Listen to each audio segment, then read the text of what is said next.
दंडवत प्रणाम. जय श्री चक्रधर. स्वागत आहे आपले ईश्वप्राप्ती स्पीच या यूट्यूब चॅनलवर. श्रोते हो, आज आपण महाभारतातील युद्धाच्या वेळी मिळालेले जे शाप आहेत, आपण महाभारताशी संबंधित खूप कथा ऐकल्या आहेत, परंतु महाभारत काळातील अशाही कथा आहेत ज्या लोकांना माहीत नाहीत. आज आपण अशा शापाबद्दल माहिती पाहूयात जे शाप लोक आजही भोगत आहेत. युधिष्ठिरने स्त्री जातीला दिलेला शाप महाभारतामध्ये दिल्या गेलेल्या शापामध्ये त्या युधिष्ठिरचा शाप स्त्रियांना दिलेला शाप युधिष्ठिर आहे, तो सगळ्यांना माहिती आहे.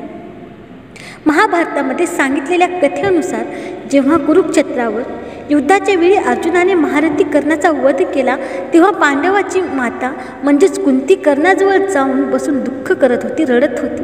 ते पाहून पांडवांना खूप आश्चर्य वाटले. असे काय आहे की माता कुंती कर्णाजवळ बसून रडत आहे? तेव्हा युधिष्ठिर माता कुंतीच्या जवळ गेला आणि त्याने विचारले, माता. त्या माता कुंतीला युधिष्ठिर विचारत होता, माता, काय झालं आहे? तुम्ही आपला सगळ्यात मोठा शत्रू कर्णाजवळ बसून रडत आहे. तेव्हा कुंतीने सांगितलं, तुम्ही ज्याला तुमचा सगळ्यात मोठा शत्रू समजत होते, खरं तर तो तुमचा सगळ्यात मोठा भाऊ आहे. कर्ण आहे. कर्ण राधेय नाही तर ते कुंतेय आहे. या कुंतीच्या तोंडून असे शब्द ऐकून पाचही पांडव दुःखी झाले. मग काही वेळ थांबून युधिष्ठिर माता कुंतीला म्हणाले, ही गोष्ट तुम्हाला आधीपासून माहिती असेल की अंगराज कर्ण आमचा मोठा भाऊ आहे. मग तुम्ही ही गोष्ट आम्हाला सांगितली का नाही? इतके दिवस ही गोष्ट लपून का ठेवली? तुमच्या या मौनाने आम्हाला आमच्या भावाचा हत्यारा बनवलं. त्यामुळे मी आजही या कुरुक्षेत्रावर सगळ्या दिशा, आकाश आणि पृथ्वीला साक्षी मानून सगळ्या स्त्री जातीला हा शाप देतो की आज नंतर कोणतीही स्त्री कोणतेही रहस्य लपून ठेवू शकणार नाही. आणि दुसरा शाप म्हणजे शृंगी ऋषीच्या परीक्षिताला शाप. या कथेनुसार 36 वर्ष हस्तिनापुरावर राज्य केल्यानंतर जेव्हा पाचही पांडव द्रौपदी सहित स्वर्गलोकाकडे निघाले, तेव्हा त्यांनी त्याचे राज्य अभिमन्यूचा मुलगा परीक्षिताच्या हातामध्ये सोपवलं. असं मानलं जाते की राजा परीक्षिताच्या शासनकाळामध्ये हस्तिनापूरची सगळी प्रजा युधिष्ठिरच्या शासनकाळाप्रमाणे सुखी होती, ती सुखी समाधानी होती. पण असं म्हणतात ना, घडणाऱ्या गोष्टींना कोणी टाळू शकत नाही. एक दिवस राजा परीक्षित रोजच्या प्रमाणे अरण्यामध्ये गेला, तेव्हा त्याला क्षमिक नावाचे ऋषी दिसले. ते त्यांच्या तपश्चर्येमध्ये लीन होते आणि त्यांनी मौन व्रत धारण केले होतं.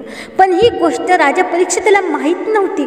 त्यामुळे राजा परीक्षितने खूप वेळा क्षमिक ऋषींना आवाज दिला, पण त्यांनी त्यांचे मौन धारण केले होते. हे पाहून राजा परीक्षितला राग आला आणि त्याने रागामध्ये त्या क्षमिक ऋषीच्या गळ्यामध्ये एक मेलेला साप टाकला. जेव्हा ही गोष्ट ऋषी क्षमिक यांच्या मुलाला, त्यांच्या पुत्राला कळाली, शृंगीला समजली, त्यांनी त्या राजा परीक्षितला शाप दिला. आजपासून 7 दिवसानंतर राजा परीक्षिताचा मृत्यू तर एक अतिशय विषारी नागाच्या चावण्यामुळे होईल आणि त्याच्या शापामुळेच राजा परीक्षितीचा मृत्यू झाला होता. त्या नागाच्या दंशामुळे ते परीक्षित राजा मरण पावला होता. त्यानंतरच या कलियुगाची सुरुवात झाली.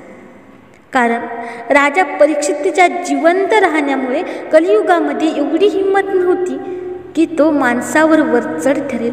आणि आज आपण या कलियुगाला त्याच शापामुळे भोगत आहोत. आणि भगवान श्रीकृष्णाचा अश्वत्थामाला शाप.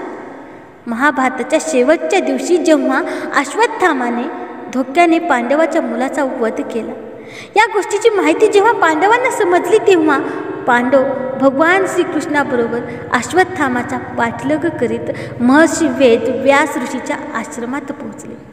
तेव्हा पांडवांना समोर पाहून अश्वत्थामाने अर्जुनावर ब्रह्मास्त्र सोडले. ते पाहून भगवान श्रीकृष्णाने अर्जुनाला ब्रह्मास्त्र मारायला सांगितले. अर्जुनाने सुद्धा त्या अश्वत्थामावर ब्रह्मास्त्र सोडले, पण महर्षी व्यासांनी दोन्ही अस्त्रांना मध्येच थांबवले. आणि अर्जुन व अश्वत्थामाला तो ऋषी म्हणाला, तुम्हाला माहिती आहे का, तुम्हाला माहिती नाही का, या ब्रह्मास्त्राच्या एकमेकावर धडकण्याने पूर्ण सृष्टी ही नष्ट होईल, ज्यामुळे तुम्ही दोघं तुमचे ब्रह्मास्त्र परत घ्या. अर्जुनाने आपले ब्रह्मास्त्र परत घेतले, पण त्या नराधम अश्वत्थामाने त्या महर्षींना म्हणाला, महर्षी, माझ्या वडिलांनी हे अस्त्र परत घेण्याची विद्या मला शिकवलेली नाही, त्यामुळे मी ते परत घेऊ शकत नाही. मग अश्वत्थामाने ब्रह्मास्त्राची दिशा बदलून अभिमन्यूची पत्नी त्या उत्तराच्या पोटात, त्या गर्भामध्ये, त्या दिशेने तो शास्त्र, ते ब्रह्मास्त्र त्या अश्वत्थामाने लावलं. हे पाहून भगवान श्रीकृष्णाने अश्वत्थामाला शाप दिला, तू 3000 वर्षे या पृथ्वी तलावर भटकत राहशील आणि कोणत्याही जागी कोणाबरोबरही तुझं बोलणं होणार नाही. तू माणसामध्ये राहू शकणार नाही, अरण्यामध्येच फिरत राहशील. आणि त्याचमुळे आजसुद्धा असं मानलं जातं की तो अश्वत्थामा अजूनही जिवंत आहे. आणि तिसरा शाप म्हणजे मांडव्य ऋषीचा यमराजांना शाप. महाभारतामध्ये मांडव्य ऋषीचे वर्णन येते. एकदा एका राजाने चुकून न्याय करण्यामध्ये चूक केली आणि आपल्या सेनेला ऋषी मांडव्य यांना फासावर चढवण्याची आज्ञा केली. पण फासावर चढून खूप वेळ झाला तरी ऋषीचा मृत्यू झाला नाही. तेव्हा राजाला त्याची चूकची जाणीव झाली आणि राजाने त्या मांडव्य ऋषीला फासावरून खाली उतरवले आणि आपल्या चुकीची क्षमा मागितली. त्यानंतर तो मांडव्य ऋषी यमराज यांना भेटायला गेले आणि विचारले की कोणत्या कारणामुळे माझ्यावर खोटे आरोप होऊन मला शिक्षा मिळाली.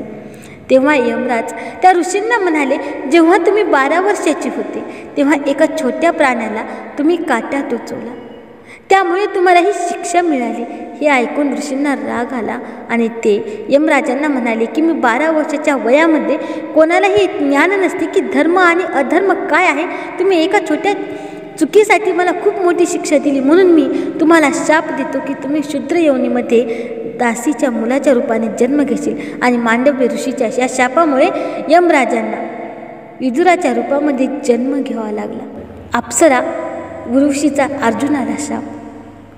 ही कथा त्यावेळीची आहे ज्यावेळी 13 वर्षाच्या वनवासामध्ये अर्जुन दिव्य अस्त्रांच्या शोधामध्ये स्वर्गलोकी गेले. तिथे एक अप्सरा अर्जुनाचे रूप आणि सौंदर्याने मोहित झाली. एक दिवस उर्वशीने अर्जुनाबरोबर विवाह करण्याची इच्छा बोलून दाखवली. तेव्हा अर्जुन तिला म्हणाला, मी तुम्हाला माते समान मानत आहे, त्यामुळे मी तुमच्याबरोबर विवाह करू शकत नाही.